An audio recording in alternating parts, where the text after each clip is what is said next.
कुमार जी कह रहे जो नाम जापक है अगर ये 10 अपराध करता है तो नाम का फल उस पर प्रकाशित नहीं होता। गुरु अवज्ञाम साधुनाम निंदाम भेदम हरे हरौ वेद निंदाम हरिर्नाम बलात् पाप शमीहनम अर्थवादम हरिर्नाम्नि पाखंडम नाम संग्रहे अलसे नास्तिके चैव हरिनामोपदेशनम नाम विस्मरणम चापि नामन्य नादरमेव च संत्यज्येद दूरतो वत्स दोषानेतान सुदारुणान। हे वत्स, इन 10 अपराधों से बच गए तो नाम तुम्हें भगवत प्राप्ति करा देगा। अगर ये 10 अपराध है तो ये दारुण अपराध नाम का प्रकाश नहीं होने देते। पहला, नामदाता गुरु का अपराध, उनकी अवज्ञा, उनका अनादर। गुरुर अवज्ञा पहला अपराध है। जो नामदाता गुरु की अवज्ञा करता है, चाहे जितना सर के बल खड़े होकर के साधन कर लो, वो मंत्र और नाम सिद्ध ही नहीं हो सकता, क्योंकि मंत्रदाता का अपराध करने वाले के हृदय में कहीं मंत्र प्रकाशित होता है। एक प्रसंग आता है ब्रज के भक्तों में, गुरु मंत्र लिया और गुरु सेवा में कुछ दिन रत रहे, तो कुछ ऐसा उनके अंदर भाव है कि एकांत में भजन करें। सब क्या है, सेवा और सब भजन में। एक दिन उनके गुरुजी ने उनके पास सूचना भेजी कि आ जाओ, बहुत हो गया। सोचा, और गुरुजी कुछ दिन में पधार गए। सारा भजन साधन सब खत्म। अब उनके सारांश में बताया तो बहुत बड़ा उनका प्रसंग, बहुत व्याकुलता हुई उनकी। सब संतों से, बड़े बड़े संतों से पूछा, बिल्कुल ऐसी बहिर्मुखी स्थिति, कोई भजन नहीं, कोई। उनका गुरु अवज्ञा हो गई, गुरु अपराध हो। बोले अब कैसे, गुरु जी तो पधार गए। बोले बिना गुरु कृपा के अब कुछ नहीं होने वाला। आसन लगाओ गुरुदेव का, आवाहन करो, भूख प्यास सहते हुए खूब रो चिल्लाओ। जब गुरु जी इस पे प्रकट हो जाए आसन पर, वो संभाल ले तो संभालने में जीवन व्यर्थ चला गया। ऐसा कैसे हो सकता है कि मंत्रदाता का अपमान करके कोई मंत्र सिद्ध कर ले या संसार में चला जाके सुखी हो जाए? कभी नहीं। संसार में भी जाता है तो गुरुजनों की आज्ञा, गुरुजनों का आशीर्वाद। जब ब्याह होता है तो गुरुजनों का आशीर्वाद, आचार्य का आशीर्वाद, देवी देवताओं का पूजन बड़ा मंगलमय होता था। इसीलिए अब आज का जो जीवन गृहस्थी का बड़ा संकटपूर्ण जीवन है, क्योंकि ना तो आचार्यों का आशीर्वाद है, ना गुरुजनों की सलाह है, ना भगवत मनमानी आचरण व्यभिचार प्रवृत्तियां बढ़ रही हैं, तो कौन इन सब बातों को माने। नाम जापक के लिए सबसे पहला अपराध है गुरूर अवज्ञा, अपने मंत्रदाता गुरु की अवज्ञा कर देना, गुरु का अपमान कर देना। अब कोई गुरु को ऐसे थप्पड़ थोड़ी मारता है, कोई गुरु को ऐसे थोड़ी। गुरु अवज्ञा का मतलब उनकी रुचि के प्रतिकूल चल देना, अपनी रुचि रखना। अच्छा, गुरु अनंत माताओं जैसा वात्सल्य रखते हैं, वो चुपचाप सहन करते हैं। उनका सहन करना तुम्हारे लिए बहुत हानिकारक है।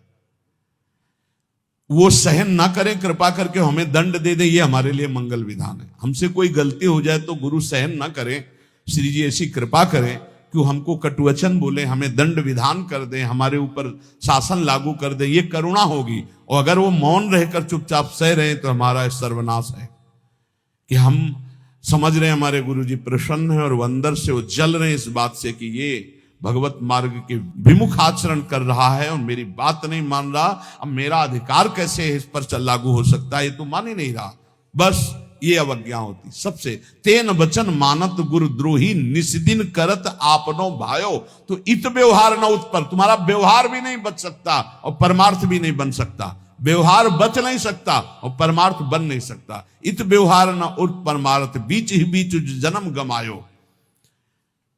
दूसरा, साधु नाम निंदाम, किसी भी नाम जापक वैष्णव संत की कभी भी निंदा ना करे। ये नामापराध है। सबसे पहला है गुरु अवज्ञा, दूसरा है साधु नाम निंदाम।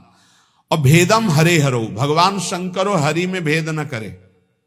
वही हर है, वही हरि है, वो परस्पर एक लीला करते हुए विराजमान है। हरि और हर में कोई भेद नहीं, पक्का भेद नहीं। पहला गुरुरवज्ञा, दूसरा साधु नाम निंदाम, तीसरा भेदम हरे हरो, और चौथा है वेद निंदाम। वेद भगवान का वांग्मय स्वरूप है, किसी की रचना नहीं है। भगवान वेद व्यास जी ने वेद का विभाग किया है। वेद की रचना तो स्वयं वेद प्रकाशित हुए हैं। वेद की रचना किसी ने नहीं की, स्वयं वेद प्रकाशित अपौरुषेय हैं। ये किसी के द्वारा लिखे नहीं हुए, स्वयं जैसे भगवान प्रकट हुए ऐसे वेद भगवान प्रकट हुए हैं। वेद की निंदा करने का अधिकार किसी को नहीं है। हां, वेदातीत प्रेम स्थिति है, जिसे वेद नेति नेति कह के प्रेमी जन उनका दुलार कर रहे हैं। इसलिए देवर्षि नारद जी स्वयं आज्ञा करते हैं, वेदान्नपि सन्नस्ति सा केवलम मौछिन्न अनुरागम लभते। जो वेदातीत स्थिति प्रेम को प्राप्त करना चाहते हैं, वेद का सम्यक रूप से पूर्णता पूर्वक त्याग करते, तिरस्कार पूर्वक नहीं। जैसे भगवान श्री कृष्णचंद्र जी स्वयं आज्ञा करते हैं, त्रिगुण्य विषया वेदा निस्त्रिगुण्य भवा अर्जुन। हे अर्जुन, जो विभाग विषय का तीनों गुणों के अंतर्गत वर्णन किया जाता है, उससे ऊपर उठो, त्रिगुणातीत अवस्था को, निस्त्रिगुण्य अवस्था को प्राप्त हो। वेद की निंदा करने का अधिकार किसी का नहीं। वेद अपौरुषेय भगवान का वांग्मय स्वरूप है। जो वेद की निंदा करते वो कभी भी नाम जापक, सफल नाम जापक नहीं हो सकते। हरे नाम बलात् पाप शमीहनम। जिन्होंने महिमा सुनी कि भगवान के नाम जप से पाप नष्ट हो जाता है, नाम संकीर्तनम यस्य सर्व पाप प्रणाशनम। अब वो बलपूर्वक उत्साह पूर्वक पाप करते हैं और सोचते हैं नाम कीर्तन कर लेंगे तो पाप नष्ट हो जाएंगे, उनको नरक मिलेगा क्योंकि नामापराध कर रहे हो। भगवान नाम के बल पर पाप करना, कि वो नाम कीर्तन कर लेंगे ना सब पाप नष्ट हो जाएंगे। फिर कह रहे अर्थवादम हरिर्नामनि। भगवान के नाम की महिमा को सुनकर के कि अरे ये तो सब फल स्तुति केवल वर्णन है, ऐसा नाम का फल नहीं है, ये नामापराध है। नाम के प्रति अर्थवाद की केवल फल स्तुति मात्र है, नाम की ऐसी महिमा नहीं है, ये नामापराध है।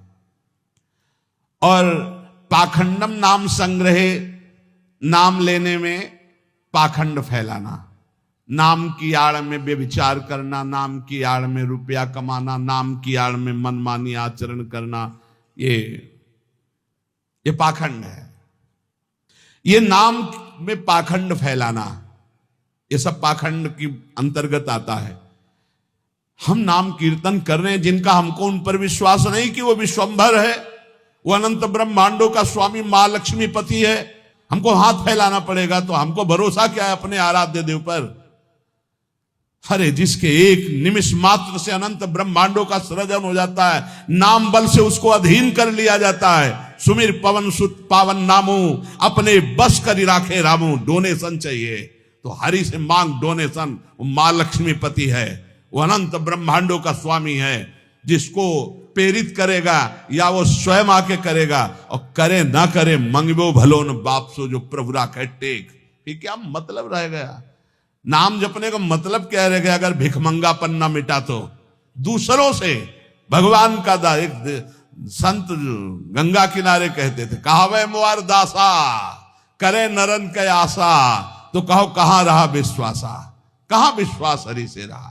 तो नाम के बीच में पाखंड फैलाना, नाम का आश्रय लेकर के दुनिया का नाटक करना, ये नामापराध है।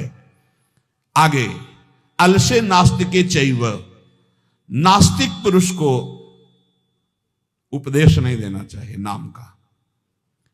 जो आलसी है, अब जैसे ऐसे भी आते, हमारा भजन में तो मन नहीं लगता है, हमसे ये तो सब होता नहीं है, भजन में मन नहीं लगेगा, भागवती कार्य तुमसे नहीं होंगे, भोगों में बढ़िया मन लग रहा है, प्रपंच करने में मन लग रहा है, तो फिर नरक में भी मन लगे या ना लगे वहां जाना पड़ेगा आपको, दंड तुम्हें भोगना पड़ेगा। भजन में मन नहीं लगता, घंटों प्रपंच और 84 जी के पाठ करने में दम नहीं है, फिर पाठ कर। भजन करने में जबान दर्द करेगी, 2 घंटा प्रपंच बोलने में जबान दर्द नहीं करेगी। पता नहीं कौन सी ऐसा जादू माया ने कर दिया है कि लाख समझाओ समझ में नहीं आता। गुनगुनाना है तो प्रभु के गीत गुनगुनाओ, आपका जीवन पावन, आपसे जो मिल जाए उसका जीवन पावन। आपको नाम जप करो, खूब गृहस्थी के कार्य करो, कौन मना करता है। आलसी और नास्तिक को भगवान नाम उपदेश करना, और अलसे नास्तिके चय हरि नामोपदेशनम, नाम विस्मरण। जब नाम की महिमा इतनी सुन ली